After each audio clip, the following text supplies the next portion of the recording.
Brian, there are a lot of philosophers who deal with God in non-traditional ways. Some of them call them alternative concepts of God. And, frankly, they help us to characterize, to explore the potential space of what God, if there is a God, might be. Some of us who grew up in the West have a traditional Abrahamic monotheistic view of a kind of a super person.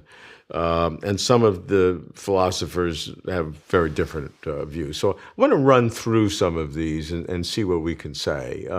In no particular order, pantheism is the view that God is everything, that everything we see just constitutes God. And some people would have it where it's just God is a meaningless term for the universe, but others would say that the universe is really alive as God, but in a pantheistic way. Only the latter would be even a possible theory. I mean, whatever else God is supposed to be, he's supposed to be something you can pray to. But if the word God is just an empty name for a dead universe that can't hear you, then that's not really God. I don't think pantheism is a very attractive conception of God. One problem with it is that it sort of gives us more power over God than we think we should have. I mean, bang, I just moved God. I can break a piece of God. And what am I if pantheism is true? Well, I'm a piece of God's body that runs around destroying other pieces of God's body, and doing things God doesn't want me to do. So I sound like sort of a divine cancer cell. God shouldn't be the sort of being that has cancer. All right. The next view takes pantheism to a more sophisticated level. It's called Panentheism. And that view is that everything that exists is part of God, just what we talked about in pantheism, but God is bigger than that. So there is a transcendent part of God that is not this pantheistic view. So, and the attractiveness of this is that it deals with some of the science and religion questions, and it deals with some problems of evil better, supposedly, than the traditional God that's completely transcendent and independent of the creation. I don't think panentheism has the benefits claimed, and I think problems with it are pretty much the same as the problems with pantheism. Suppose that there's more to God than the universe, but still the universe is part of God. Well, still, bang, I can bang God, snap, I can break God, and I'm still a cancer cell in the panentheist God's body.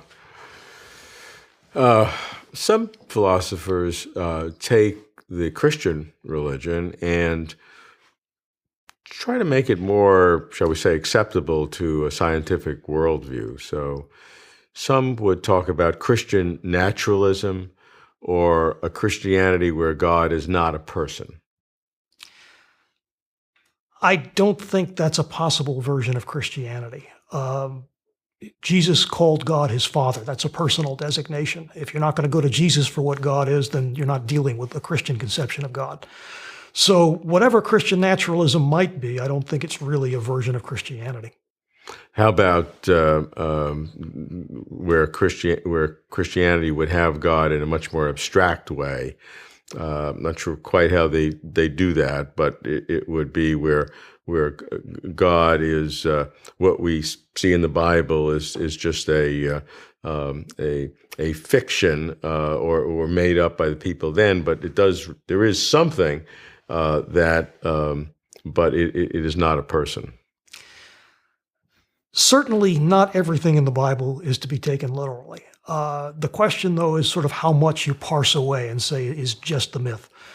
What is left of religion if God is not a person? Well, there's nothing there that you can pray to. There's nothing there that you can hope will save you. There's nothing there that made the world as a deliberate act. There's nothing there that's personally in charge of things. Edit those things out of your religion and what's left of it. Maybe a general moral concern that things go well, but I can't see it. Developmental theism is the idea that there is a God, but somehow God is really developing, not just in time, but actually growing and changing and building and learning and becoming really a different creature. That's Peter Forrest's view, and he's a very smart guy. His picture is roughly that God started out omnipotent but not very good. And then as he set the world up, he sort of lost his power and started growing better. So now he'd like to do something about the world, but he's not strong enough to do it anymore. He's good enough to want to do it, but not powerful enough to do it. So that's his way of dealing with the problem of evil. We've got evil because God sort of set things up to allow for it when he was omnipotent but not good. And we still got the evil because now that he's good enough to care about it and want to help, he's not strong enough to do so.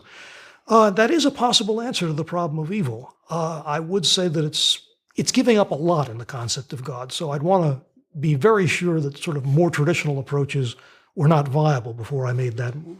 But you do think that's a possible move if you'd have to?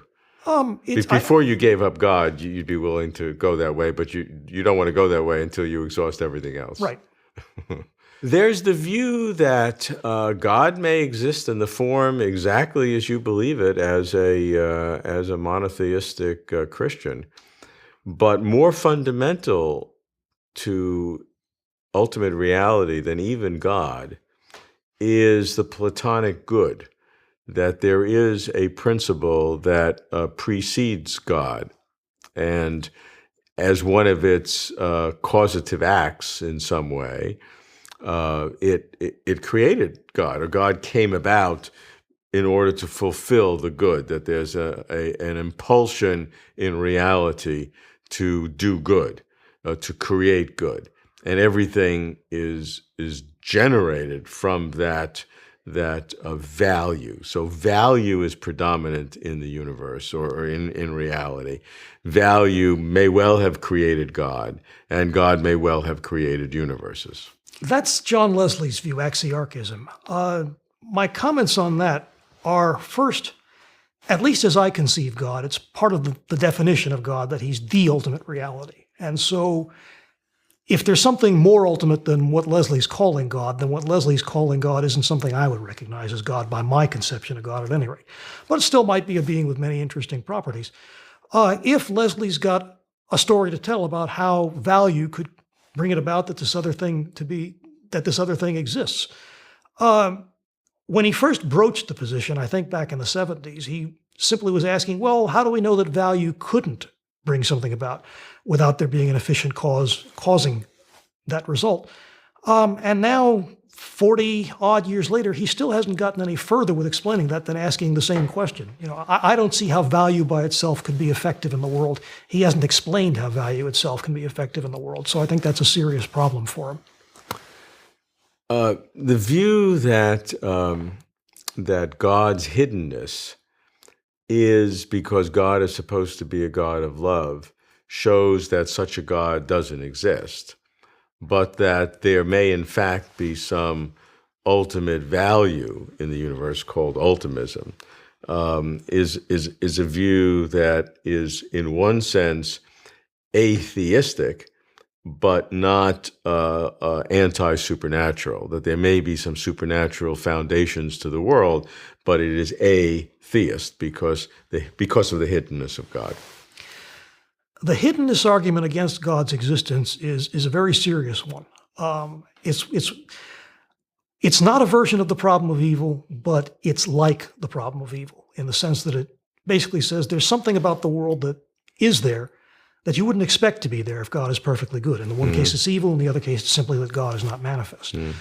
I think it's enough like the problem of evil, though, that if there are good answers to the problem of evil, they admit of very parallel answers to the problem of hiddenness. That's just a sort of saying a promissory note. I'm not persuaded by the problem of evil, and the sort of moves I would make to block that argument would be the same sorts of move I would make, I think, successfully to block the problem of hiddenness. And what might that be in the hiddenness problem? Okay. A number of philosophers have made suggestions. One thought is that if God was too manifest, there wouldn't be a serious choice open to us to reject him, and that it's in various ways important that we have that choice. Another thought that I think Eleanor Stump first broached was that if God was too manifest, we would be attracted to him for the wrong reasons. We would not be sort of drawn to him as a mysterious goodness that might be there, but we would be drawn to him because we want to get an access to his power, which we're quite sure is there and we want on our side. So would God's being too manifest give us the wrong reasons to go toward God? Would it make it in some way psychologically impossible to reject God? Perhaps. And is it important that we be able to psychologically able to reject God? I think it is, actually. If you take Western religion seriously, you believe that one main reason God had for creating the world is that he wants us to love him, and he wants to be in a relationship of love with us.